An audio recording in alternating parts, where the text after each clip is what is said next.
El conde de Montecristo de Alejandro Dumas. Primera parte. El castillo de If. Capítulo 21. La isla de Tiboulen. Aunque aturdido y sofocado, tuvo Dante sin embargo suficiente presencia de ánimo para contener su respiración, y como llevaba de antemano preparada a todo evento su mano derecha, según dijimos, y empuñando el cuchillo, rasgó de un solo corte el saco, con lo cual pudo sacar el brazo y la cabeza, pero a pesar de todos sus esfuerzos para levantar la bala, se sintió más y más agarrotado. Entonces se agachó hasta la cuerda que ataba sus pies, y con un esfuerzo supremo pudo cortarla cuando ya le iba faltando la respiración.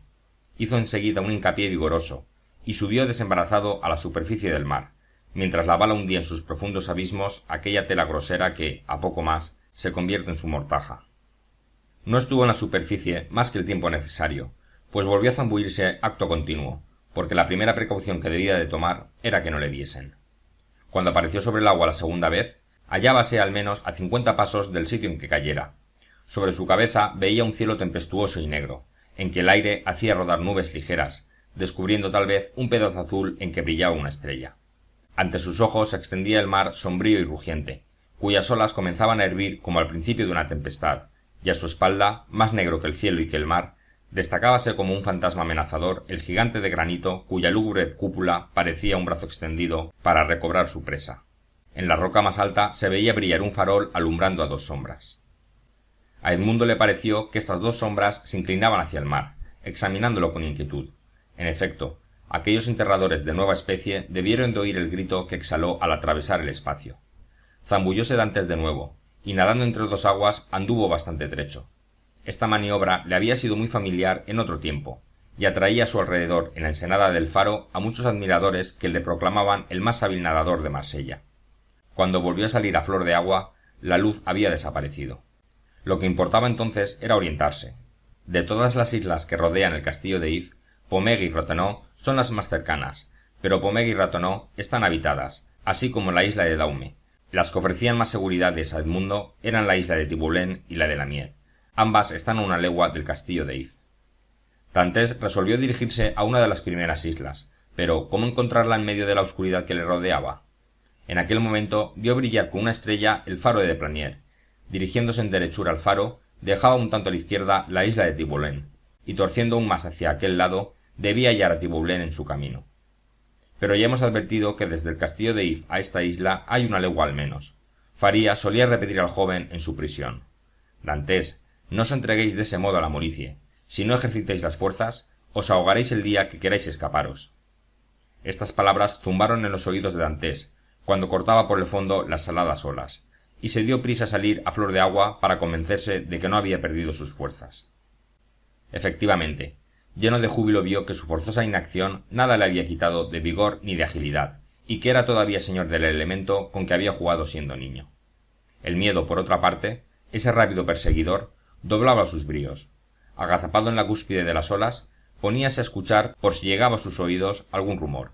Cada vez que en brazos de una ola se levantaba a los cielos, con una mirada rápida abarcaba todo el horizonte visible, tratando de penetrar en las densas tinieblas. Cada ola que fuese un poco más elevada que las demás parecíale un barco que le perseguía, y redoblaba sus esfuerzos, que aunque le alejasen sin duda del castillo, iban a agotar muy pronto sus fuerzas. Seguía, pues, nadando, y ya el terrible castillo se quedaba confundido entre los vapores nocturnos. No lo distinguía ya, pero lo sentía. De este modo transcurrió una hora en que Dantes, exaltado por el sentimiento de libertad que tan completa y vertiginosamente le dominaba, siguió hendiendo las olas en la dirección que se trazara. Vamos, se dijo, pronto hará una hora que estoy nadando, pero como el viento me es contrario, he debido adelantar una cuarta parte menos. Sin embargo, como no me equivoque en mis cálculos, no debo de estar muy lejos de Tiboulen, pero, si me equivocase... Un súbito temblor conmovió todo el cuerpo del nadador. Procuró sostenerse de espaldas sobre el agua para descansar un poco, pero el mar cada vez se iba poniendo más alborotado, y comprendió que le era imposible. Sea, pues, dijo, seguiré nadando hasta que mis brazos se cansen, y los calambres me acometan, y entonces me iré al fondo. Y continuó nadando con la fuerza y el brío de la desesperación.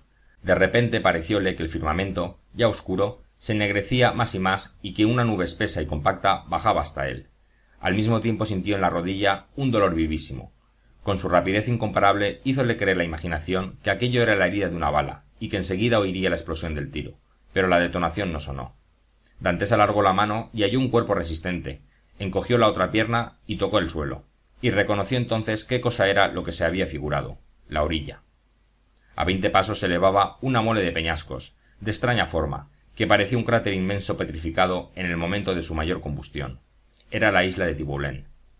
Levantóse Dantes, dio algunos pasos adelante, y alabando a Dios, se tendió sobre aquellos guijarros, que entonces le parecieron más blandos que los colchones del lecho más mullido. Después, a pesar del viento y de la borrasca, y de la lluvia que empezaba a caer, rendido como estaba de fatiga, se quedó dormido, con ese delicioso sueño que embarga al hombre cuya materia se aletarga, pero cuya alma permanece despierta con la idea de una felicidad inesperada. Al cabo de una hora, le despertó el espantoso ruido de un trueno. La tempestad se había desencadenado y batía el aire con furia. De vez en cuando caía, como una serpiente de fuego, un rayo del cielo, iluminando las olas y las nubes, que se perseguían las unas a las otras como en inmenso caos. La vista perspicaz de Marino no había engañado a Dantes.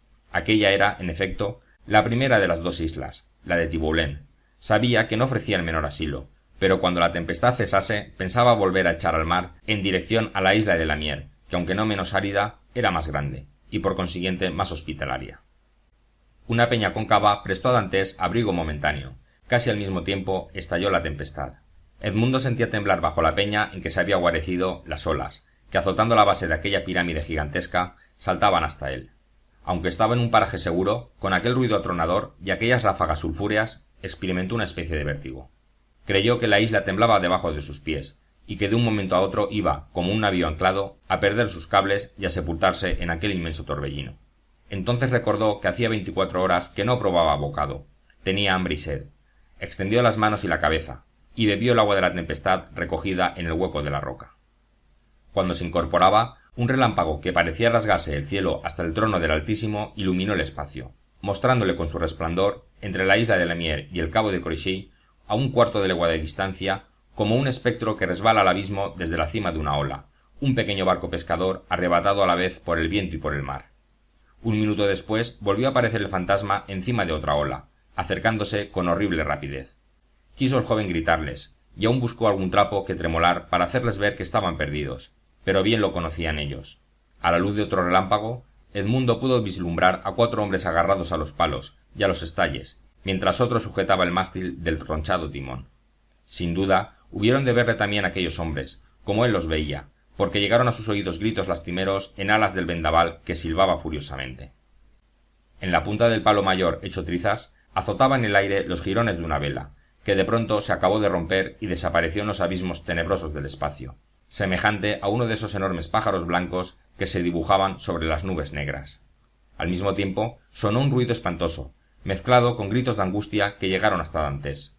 Asido como una esfinge de las rocas, abarcaba con sus ojos todo el abismo, y a la luz de otro relámpago pudo ver al barco irse a pique, y flotar entre sus restos cabezas de expresión desesperada y brazos levantados hacia el cielo. Luego todo volvió a quedar sumergido en la oscuridad más completa. Aquel terrible drama había durado lo que un relámpago. Corriendo el peligro de caer al mar, lanzóse Dantes a la pendiente resbaladiza de las rocas a mirar y a escuchar, pero nada vio y nada oyó. Ni gritos ni cosas humanas, solamente la tempestad seguía azotando los vientos y las olas. Poco a poco fue calmándose el viento y rodaron a occidente las preñadas nubes rojas, que parecían detenidas por la mano de la tempestad. Volvieron a centellear las estrellas en el cielo con su luz vivísima. Luego por el este, una ráfaga azulada, algo negruzca, coloreó el horizonte, y saltaron las ondas tranquilamente, trocando su espumosa superficie en crines de oro. Era el alba.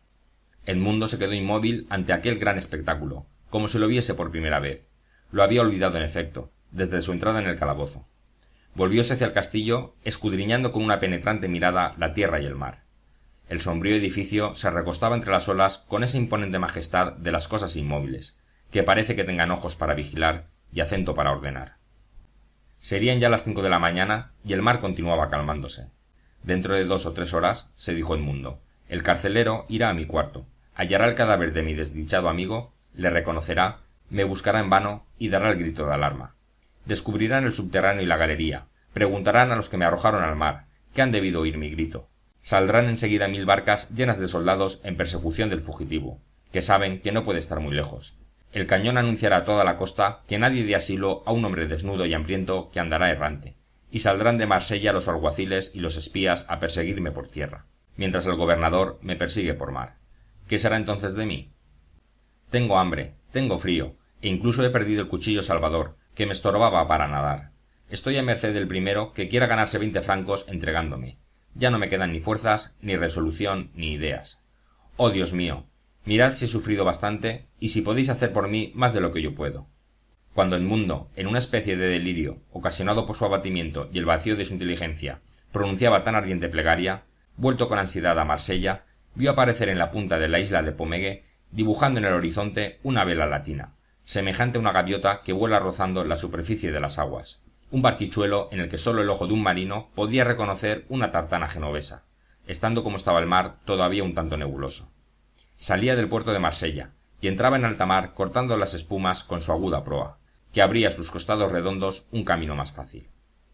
«Oh», exclamó Edmundo, «pensar que si no temiese que me reconocieran por fugitivo y me llevasen a Marsella, podría yo alcanzar aquel barco dentro de media hora. ¿Qué he de hacer? ¿Qué he de decir? ¿Qué fábula inventaré para engañarlos? Esas gentes, que son contrabandistas y casi piratas, y que con pretexto del comercio de cabotaje merodean por las costas, preferirán venderme a hacer una buena acción que no les produzca nada. Esperemos. Pero esperar es cosa imposible. Me estoy muriendo de hambre. Dentro de pocas horas perderé las escasas fuerzas que me quedan. Se acerca además la hora de la visita del carcelero. Todavía no han dado la señal de alarma. ¿Acaso no sospecharán nada aún? Puedo pasar por uno de los marineros de esa barca pescadora que ha naufragado esta noche. Esto no es inverosímil. Ninguno de ellos vendrá a contradecirme porque todos han muerto. Vamos. Al decir estas palabras, Dantes volvió los ojos hacia el sitio en que la barca se había hecho pedazos, y se estremeció. En la punta de una roca se había quedado agarrado el gorro frigio de uno de los marineros, y flotando cerca de allí los restos de la carena, tablas insignificantes que el mar arrojaba con el cimiento granítico de la isla. Dantes se determinó al instante a volver a echarse al mar. Nadó hacia el gorro, se lo puso, y cogiendo una de las tablas, preparóse a salir al paso a la tartana. «Ya me he salvado», murmuró, y esta esperanza le infundió nuevas fuerzas.